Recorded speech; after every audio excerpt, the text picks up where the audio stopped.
All right, welcome. We're going to dive right into using Google Photos to help you preserve your family history in some fun and creative ways. As you can see here, it is my slide about Google Photos, and I'm telling you the things that I like that stand out to me about using Google Photos for some of these projects. And the first is that you can see some examples right here of my grandma's life. It's got some descriptions. You can add descriptions about the pictures. You can add titles to specific pictures. You can add maps. That's one of my favorite features. I love that it'll do the dot, dot, dot as you move from one location to the next. You can add photos, of course, and videos if you have some video clips, and then documents like we have her diploma here and some newspaper clippings. You can add all of those in order. So let's get right into Google Photos and show you how you can create an album of your own for your ancestor or your family member. So this is going to take you to an example of what I've created, and this is what an album looks like. As you scroll down, you can see that it's kind of set up in a fun way. She went from Idaho. That's off. I'm going to have to fix that. But basically, she moved from not Fairview, Utah, but Fairview, Idaho, to Weber State. And so I will change that. But then you can come down here and see some different things about her life. And as we move, she went from Weber State to New York and so on and so forth. So I like that you can put it in order. I love that it's laid out in a format that kids can do on your phone, on your tablet, on the computer if you want, and they can just scroll up and down. That's just very savvy to today's society. So the first things first, and I've said this before, I'll say it again, back up your photos with Google Photos. I always keep other copies other places because I don't store them at full capacity on Google Photos, but for using them in projects and different things, it's worth having all of your photos, and I mean all of them, on Google Photos. We're going to get personal here. I'm going to show you how mine is, and this is just some of my most recent pictures, but if you look over here on the timeline, it literally has all of my pictures from 2017 all the way down here to 1921. No, I am not just aging well. I was not alive in 1921. No, that's because I've got some of my grandma's and other family history photos on here, and it's still a work in progress, so I will have more as time goes on. But if I slide down here to September of 1921, you can see that it is pictures of my grandma as she was growing up, and then here's a picture of my grandpa that is on my dad's side. This is my grandma on my mom's side. So they'll start intermingling the more photos I get on here. And what's neat is then I can kind of scroll down my timeline and I can see at any point in history any of the family history items that I have preserved. So that goes back to changing metadata, and you'll have to watch a different video for that. But before you ever upload them, make sure that you change the metadata on the file that you scanned to reflect the year. And if you don't know the exact year, all of these are just guessing for me. I just put the approximate years because then they get in order according to this timeline, and that helps me a lot along the way as I do a project. So moving on to that, if I wanted to create an album, all I need to do is come to that person on the timeline, and I think the easiest time to do it is right after you upload it, because Google does this nice thing that when you click on your on this, so this is Google Photos, just a little tab that it will put on the bottom of your screen when you install the uploader. When you click on it, it opens Google Photos, what we are looking at, but what's nice is it will put the most recent uploaded photos up here.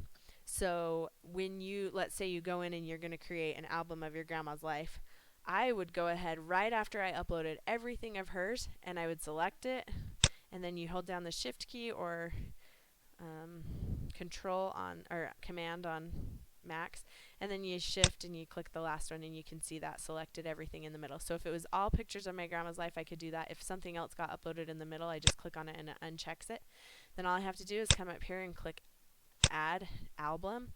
And then it's going to pull up all of the albums that I have and say which one do you want to put it in. Well, I want to create my own new album, so all I do is click new album, and it's going to populate all those pictures I just selected, which I'm obviously not going to keep this because this is just a random smorgasbord, but then you would title it. So for my grandma's, I put Thelma Gilbert Chatterton, and then I put the years of her life, 1921 to 2005, and then that way you have a full compilation of her life story.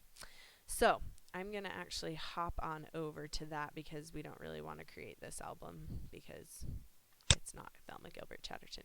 So I have previously created her album, and so I'm going to show you how to make a few adjustments really quickly to make that album a little more personal. So here's her album that I created.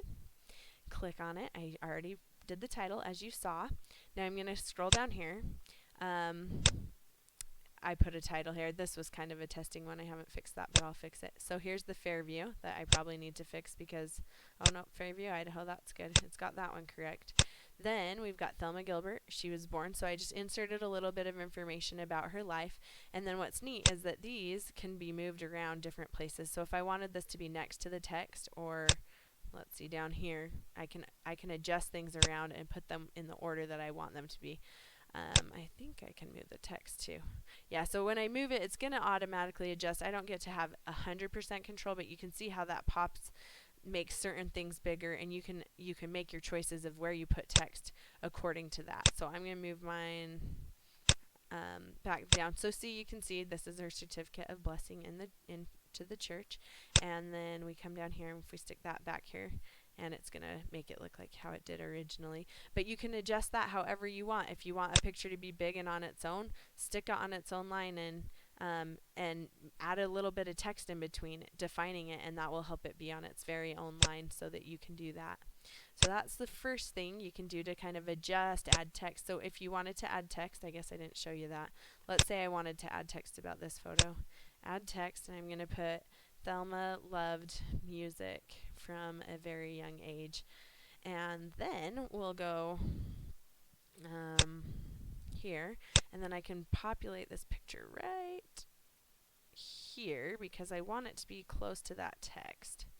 And then it's going to pop that down underneath it like that, so you can see. And I still, once again, I love that it scrolls like this. I just think it's very pretty. It's a nice layout for seeing her whole life story. Other things that you can add other than text would be photos. You can add more photos if you find more along the way. You can add locations, and then I can't remember what this one does. Oh, you can change the order of if you want it to go. So I always start with doing the oldest first, and then I change, once it's in order, I change it to custom so I can adjust things if I feel like they're out of place a little bit. So the way that I created this map was literally just by clicking add. I think I just added a location. Oh yeah, you just add a map. You could add all suggested locations. And because I don't have hers, I haven't changed the metadata on all of her photos to say exactly where they were taken. It's not going to auto-populate maps, but I can manually create them by doing what you saw with that location, by clicking map and putting the location. So I'm going to fix this one, and I'm going to put Franklin, Idaho to Weber State College.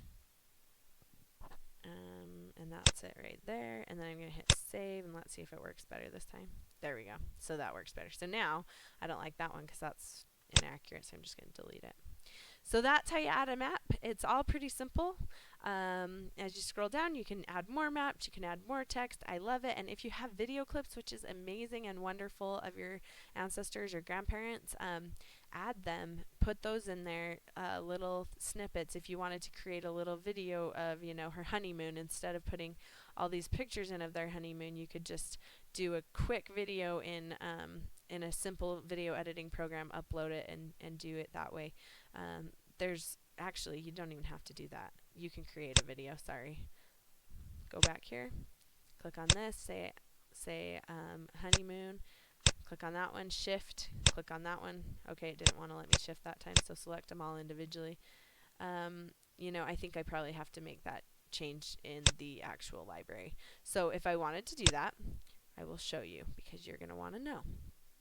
So I'm going to go back to my regular photos to go back to her. So I'm back on my timeline, and I've popped down to 1921 like you saw before.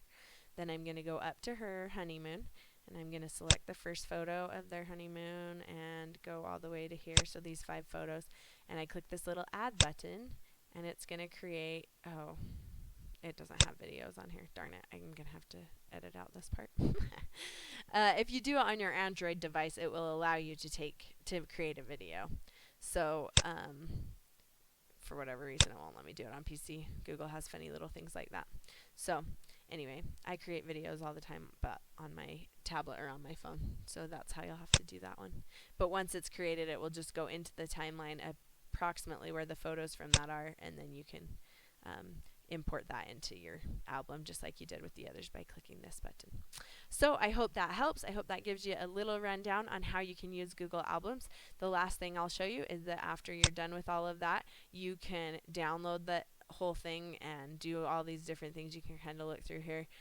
You can hide it from albums if you don't really want it to show, but you just want to create it, which I like that. If you're trying to be organized, you can organize in different ways. My favorite thing is sharing, of course. And you click this, and then you can find your different contacts in Google, or you can get the link. That's my favorite thing. You can share it on Facebook. If you get the link, you can email it to anyone. I personally embed these things into my Google collections, and that's just part of Google Plus. If you go to Google Plus, I'll just show you what it looks like. I meant to go to Google Plus, not Google. You go to Google Plus here, and then if I go to my collections, I've created collections for each family that I do family history on. And so this is Willis and Thelma Chatterton, and I've inserted her life story right there. And as I find new things of their lives, I can add it to that. So I like that because then I can share that whole collection with their entire posterity. And then anytime I find new stuff, I can add it there, and it will, and anyone who has access to it can see that. So that's the way I like to do it. That's just a few tips and tricks for using Google Photos. It's quick and it's whatever, but feel free to write some comments and ask some questions. I'm happy to help in whatever way I can. I love doing this. I love helping other people have success with it. So just let me know if you have any questions. Good luck and have fun.